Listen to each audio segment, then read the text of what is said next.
Have money to burn to supersize and grow your business. Sharon Horne-Ellstrom here. Our idiom or expression today is money to burn.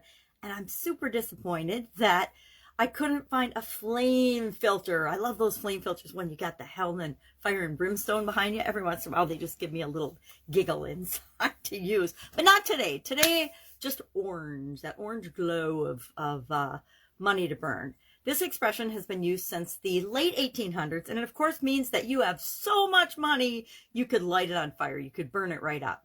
Burn's used in other expressions as well as having an excess of some kind of resource, like time to burn, money to burn, time to kill, things like that. So what does it mean when it comes to supersizing and growing our business? Well, I'm going to share 7 common ways, some of the most common ways I've seen in my 40 or so, probably the last 25, 30, working with other businesses in different industries.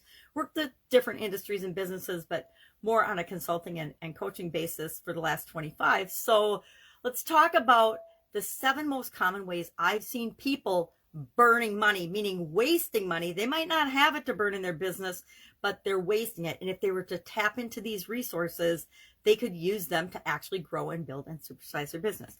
Now, you can think today, how do you become prosperous? How can you find the prosperity that you want in your business? We've talked about ways to supersize and grow your business before. If that's something you want to talk about, we can talk about that tomorrow or any other time. But today I want to focus on the things not to do. Why?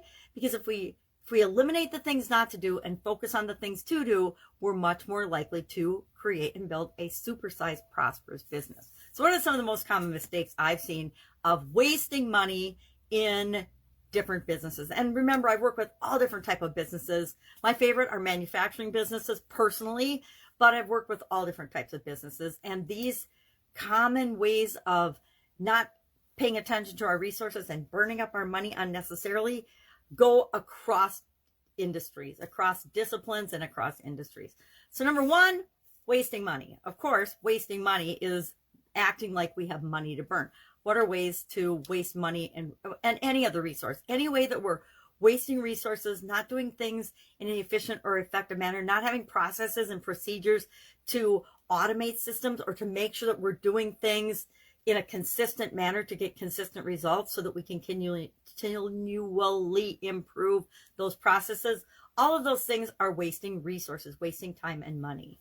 I guess related to that would be mismanagement of resources.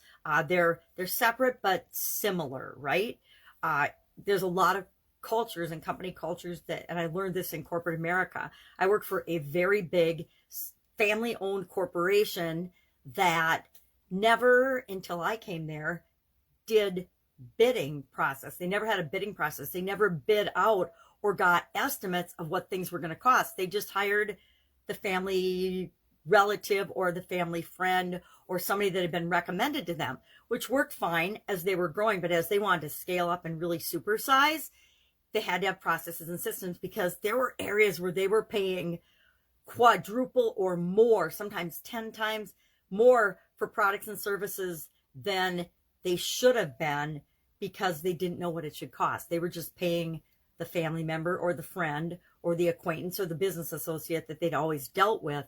And they were literally leaving hundreds of thousands of dollars extra going out the door, if not millions of dollars going out the door because they didn't have a bidding process. So not having a process, this is a key example of not having a process, and you're wasting resources, paying too much for products and services, and costing your business a ton of money that can be used to roll back in and grow and build and supersize your business.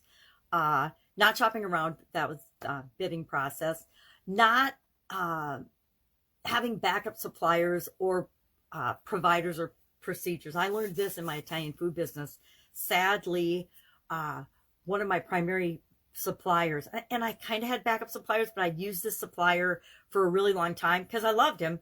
Well, he ended up committing suicide, and we were a relatively small business at the time, and we didn't have a good bid out process of backup suppliers. So he was our primary supplier for a lot of the key ingredients for manufacturing Italian food, and I had to jump through hoops to find other vendors and other suppliers. Now, fortunately for me, I had relationships with a lot of other vendors, and so it was relatively easy to do, but I still had to be very creative with it, and we had to look at our recipes and processes and procedures then to incorporate different sources of raw materials and how they impacted our process. Because if you have a manufacturing process, you understand that the suppliers of certain things from different sources have different qualities, and they impact your end product differently.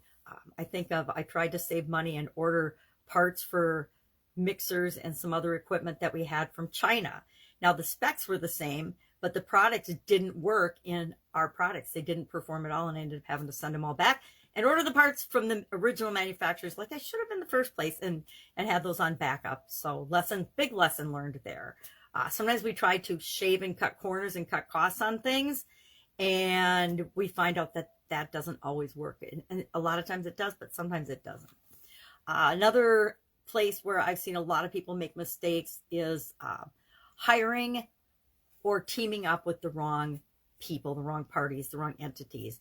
One of the biggest mistakes and the most costly things that we do is hiring and adding people to our team. And if we make mistakes in that, a lot of times I've seen organizations, and I've done this a little bit too, we'll try to help, we'll try to get them to fit into our culture, and we'll do all kinds of things to try to make the situation work, because we understand how important the relationship and the process of hiring and bringing people into our culture is. But one of the biggest mistakes I've seen people make is they hire the wrong people, they trust the wrong people, and then as soon as they know that there's a problem, instead of dealing with the problem and ending the relationship, they drag it out, which causes more problems, which causes more dysfunction in the culture, etc. So those are about 7 of the areas where I have seen people in businesses waste money, burn money. I could go into others as well, as, people misappropriating money in their business and using it for personal things instead of business. Don't see that much anymore. People have gotten pretty smart about, all right, let's separate our business and the money. But in smaller startups, it happens a lot more often. That's it. Any questions? Love to know your stories about money to burn. And again, think about, how do you create prosperity and resources so that you have money to burn, meaning money to grow and build and supersize your business, not necessarily light on fire. Have an awesome day. I will be with you tomorrow with another financial related idiom for this month. If there's one you'd like to know the origin and the meaning and how we could possibly tie it to our business, hit me up in the comments below. Otherwise, I'll be with you tomorrow.